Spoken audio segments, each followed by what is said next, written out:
যে কোরআনুল কারীমের তেলাওয়াত শুনলে সওয়াব, জান্নাতের ফয়সালা, যে কোরআনুল আয়াতুল কারিমা শিখলে এর উপর আমল করলে আল্লাহ তাআলা কি করছেন, জান্নাতুল ফেরদাউস তার জন্য ওয়াজিব করে দিয়েছে। অথচ সেই কোরআন আমরা পড়তে জানি না। আল্লাহ রাব্বুল আলামিন বলেছেন, ইন্না লাহু নাযালনা যিকরা ওয়া ইন্না লাহু লাহাফিজুন। আল্লাহু আকবার। আল্লাহু আকবার। আল্লাহ পাক যত বড়, আল্লাহর কথাও কি তত বড় না ছোট? বলেন, কথা বলেন।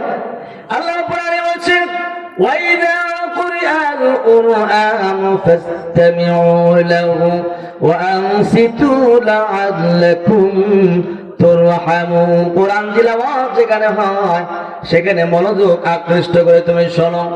যদি তুমি শুনতে পারো, আল্লাহ পাক রব্বুল আলামিনের পক্ষ থেকে তোমার প্রতি রহমত নাজিল হবে। আর রহমতের বেলায় সঙ্গে রহমতের শক্তির ব্যাপারে রাসূল কি বলা হয়েছে, ইয়া রাসূলুল্লাহ ইয়া হাবিবাল্লাহ, রহমতটা কি জিনিস? বলে একটা রহমত যদি নাজিল হয়ে যায়, একটা রহমতের কি পাওয়ার, কি সুপ্রিম পাওয়ার, কত ক্ষমতা, কত শক্তি।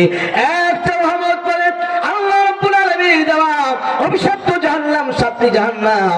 একটা রহমত যদি কোনো বান্দার উপর নাজিল হয়ে যায়, বান্দার জন্য সাতটা জাহান্নাম আগুন হারাম হয়ে যায়। সুবহানাল্লাহ বিহামদি। একটা রহমতের শক্তি কত! একটা রহমত যদি কোনো বান্দার প্রতি রহমত বর্ষিত হয়ে যায়, ওই বান্দার জন্য আল্লাহ রাব্বুল আলামিন আটটা জান্নাতের সব দরজা খুলে দেয়। বান্দার জন্য দরজাগুলো আল্লাহ পাকের পক্ষ থেকে ডাকতে থাকে, ওয়াসিকাল্লাযী লাত্তাকাউ রাব্বাহুম ইলাল জান্নাতি যুমারা।